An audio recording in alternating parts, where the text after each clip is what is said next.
Hey everyone, this is Pete, and welcome back to Retro Select, a series of quick looks at retro games I feel like playing.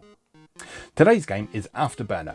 Now, after we looked at the Atari ST version of Afterburner on Atari ST A to Z recently, a couple of people reached out to me and pointed out that the PC Engine version of Afterburner was actually very good.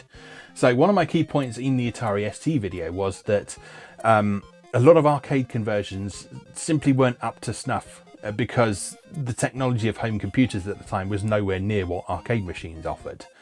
But a lot of people said that the PC Engine version in particular was probably one of the best adaptations of Afterburner to home platforms, so I'm keen to give it a look for myself. So the PC Engine version was a 1990 release from NEC Avenue and Sega.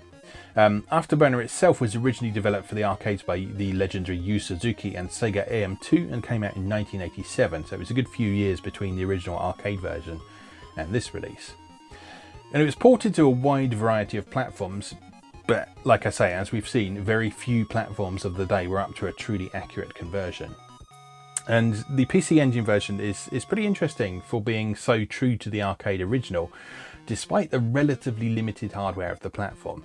I mean, technically at heart, the PC Engine is an 8-bit platform, so to see what it's capable of with Afterburner is actually very, very impressive. So I'm looking forward to giving this a go. Let's go play Afterburner.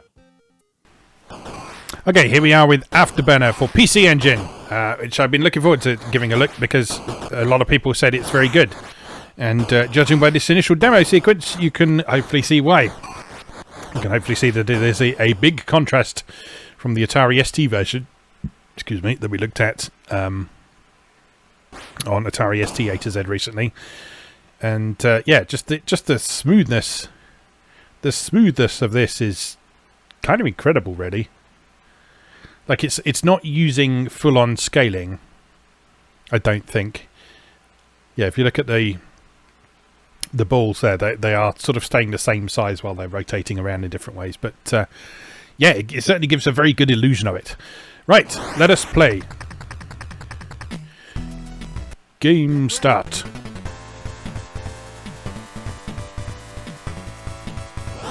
Maybe there is a scaling routine in there. I don't know. It doesn't matter. Regardless, it's very smooth. And immediately, the gameplay is like 1,000 times better than the ST version as well. In that you can actually control the aircraft, you can control the crosshairs, where that goes, and you can hit stuff. You can also see your missiles. The only thing I don't like about this is the fact that you push up to go up. It's not right, I tell you. It's not right. You're flying an aeroplane. You should be pulling back to go up.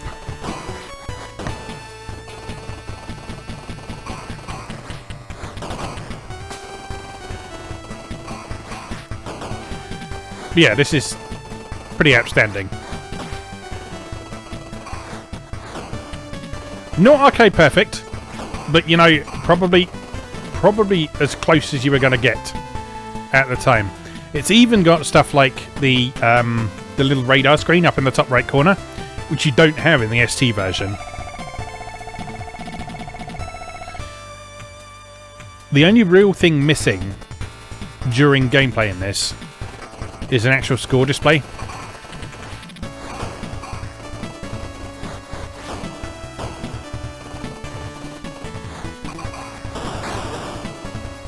That's quite conspicuously absent.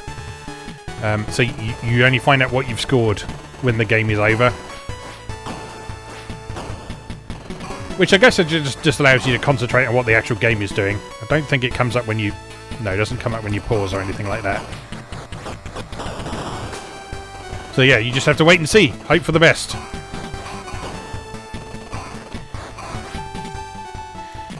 In some ways that's good because it means that you don't sort of overly focus on your score. You just concentrate on sort of playing as well as you possibly can. But still, it's kind of weird when one of the most iconic things of the arcade machine was that constantly increasing score and the ridiculous values that it went up to.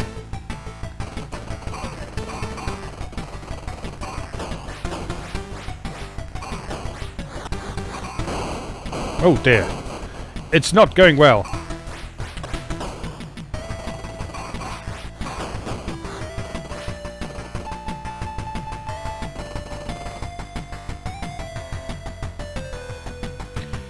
The Afterburner theme sounds great through the PC Engine sound chip.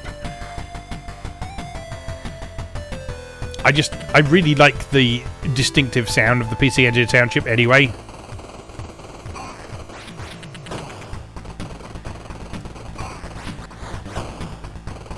But it seems to work really well with this, with the music from Afterburner. Oh no! Push button? Sure, why not? I think F2 continues in this.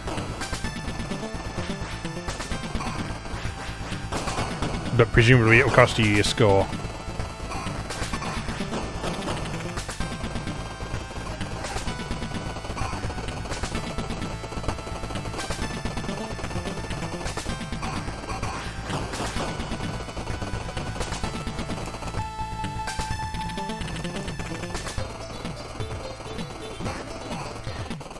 Now, I stand by the fact that Afterburner isn't an amazing game in terms of actual gameplay,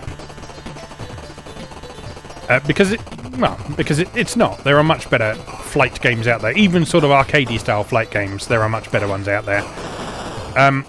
But this version is actually plays a lot better than the ST version.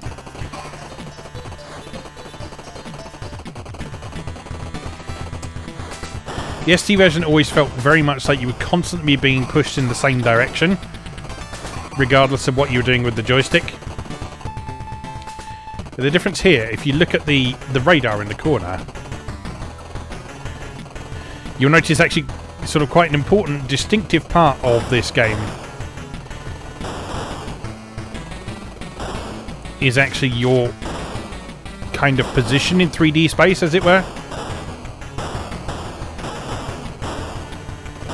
Because the ST version didn't have that. You just move your plane's position on the screen, and that was it. Whereas in this one, there's an actual proper sense of moving from side to side as you move through 3D space. Now, even in that stage there, which was an absolute bloody nightmare on the ST version, the tech of it didn't look great there compared to the rest of what's going on in this game. But it played much better, because you didn't have to constantly keep making adjustments. You could just move over to one side. Oh no. Oh no.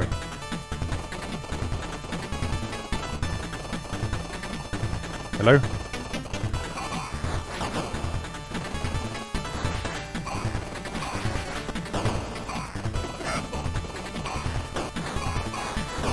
It also gets the roll controls right in this, because on the ST you had to double tap a direction, whereas in the arcade original, and indeed this, you have to roll all the way to one side and then slam the stick to the other side, which makes much more sense. Is that it? That's game over. Alright. It's good, isn't it? It's pretty good.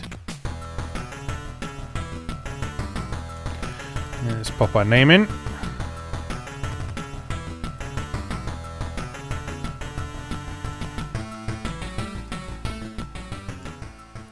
Right, and let's have another go, because I enjoyed that a lot.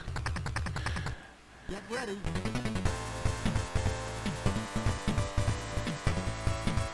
I also love the fact that this game calls its options menu the service mode, as if it's an arcade machine. That's a really nice little touch.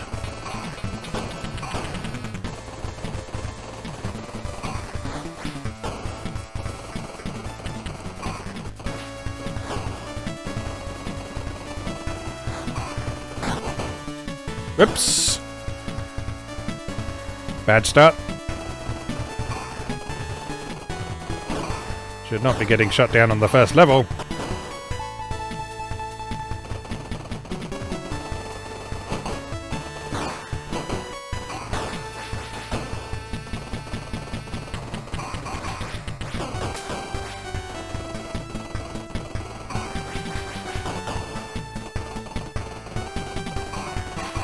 Yeah, I'm pretty blown away with how good this version is, to be honest.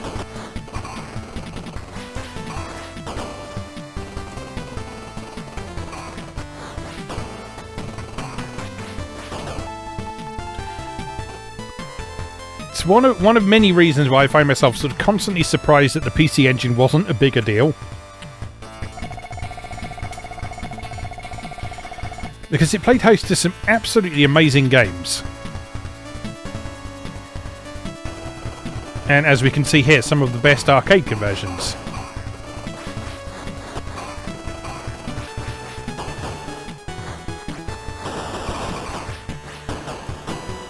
So I wonder what exactly happened there, whether it was just a failure to market, or not being able to secure distributors, or probably a combination thereof.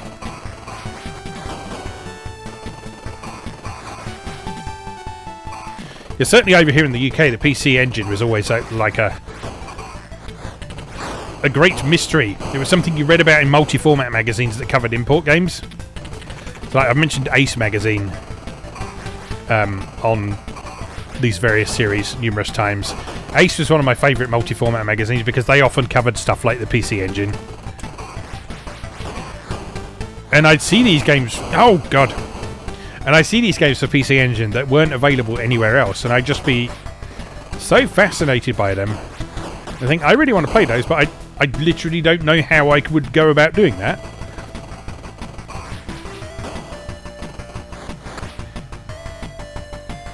Oh dear, I've lost it. I've absolutely lost it. I'm nearly out of missiles as well. What is this? What is this?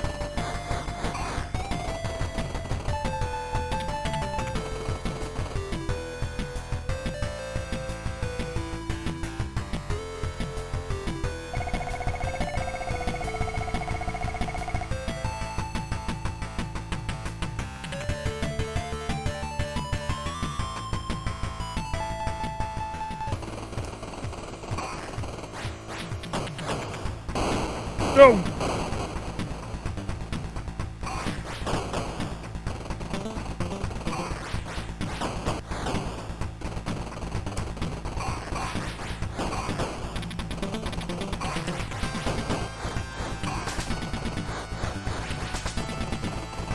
Yeah, when I think back to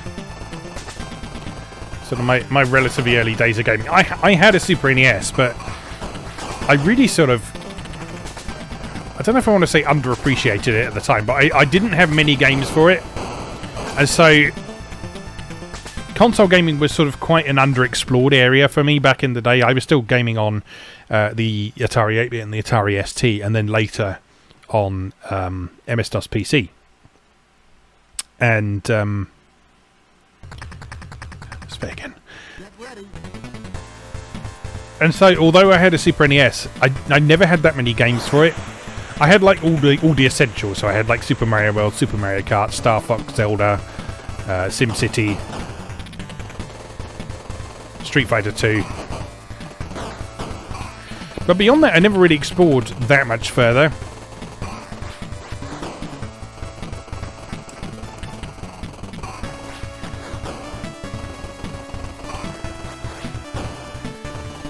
And so, given how hungry I was for the arcade experience at home, I'm kind of regretting never getting a PC Engine, or never looking into getting a PC Engine at some point, because I would have been absolutely delighted with this version of Afterburner if I had it when I was a kid. Like, no, it's not perfect. It's got some sprite flicker. It's got the control issue I mentioned before. That canyon stage was not very good.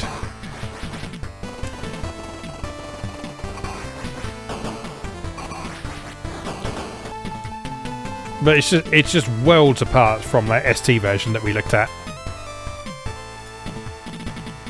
And this is why I always say in these series that when it comes to games that came out on multiple platforms, it is always, always, always worth looking at several different versions. Even ones on platforms where you might not expect it to be good.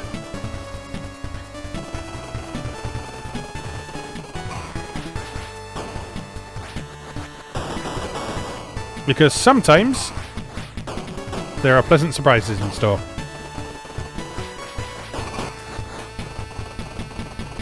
And it's not even like a consistent rule either. Because, like, yes, the ST version of Afterburner is poop compared to this. But that doesn't mean that all arcade conversions on the Atari ST are great. Like, if I wanted to send someone in the direction of the best console version, the best home version of Rodland, for example, I would send them in the direction of the Atari ST version. At least I would until they put it out on Nintendo Switch, that is.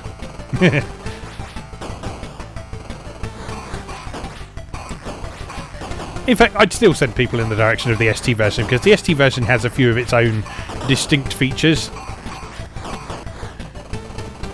that set it apart from the arcade original. And also, as we talked about before, playing a game that has been specifically designed for the home, even if it's an arcade conversion, often ends up being a better experience in terms of gameplay and structure. Not necessarily in technical terms, but the fact you don't have things like unlimited credits and other things that, for some people, make the experience kind of meaningless.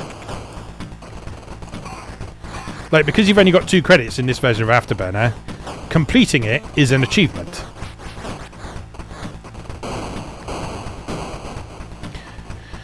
Particularly when that keeps happening.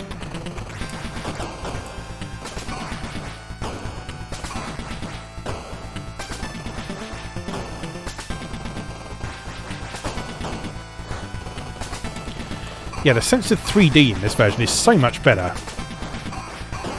It's like you'll see, when you move from side to side, you actually move. You actually move in relation to where the formations of aircraft are ahead of you.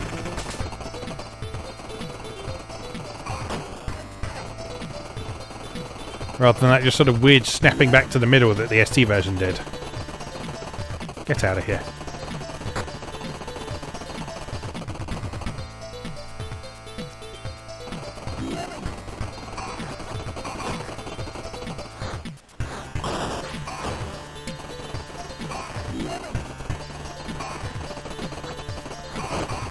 Oh no! It's alright. Still going. Still going. Still hanging in there. It's away from me.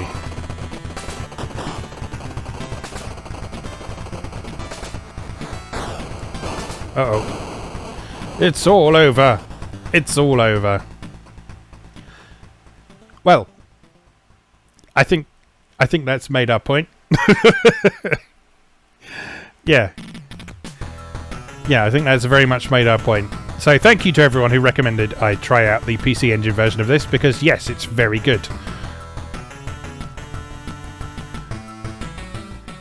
So, yeah, I consider myself suitably schooled. And yeah, I will probably be returning to that on a fairly regular basis, because, like I say, I criticise Afterburner for not being an amazing game, but I do still love it. It's an exciting game. It's a fun thrill ride. But, yeah. Oh, one thing I do want to show you before we wrap up today is if we go into the 3D room here. We have this here, where you can fiddle around with this spinning logo. And so we can change it between different patterns. And it sort of morphs smoothly between them. We can change the colour. We can zoom in and out with the 1 and 2 buttons. We can change the speed of its rotation in various directions. And you see it can go pretty damn speedy. And if we hit the run button, we can choose which direction of rotation we're adjusting the speed for. We can hit select to make it just stop in that direction. There we go. So if we then go coordinate Y, and just rotate it like that, change to Z and X. There we go. Isn't that lovely? So yes, again, bit of sprite flicker going on there. Bit of priority issues going on. But you know what? PC Engine was not a super powerful machine. And so the fact that it's doing this at all is incredibly impressive. So, yeah. Yeah. As I say, the PC Engine is not a machine that I had any experience with at all back in the day. So in more recent years, when I've started exploring it a bit more, both through emulation and the PC Engine Mini, yeah, I've continually found all sorts of delights to explore in it. So if you are yet to check it out as a console and you enjoy arcade style games in particular, take the time to explore the PC Engine library, because there is a lot to enjoy there.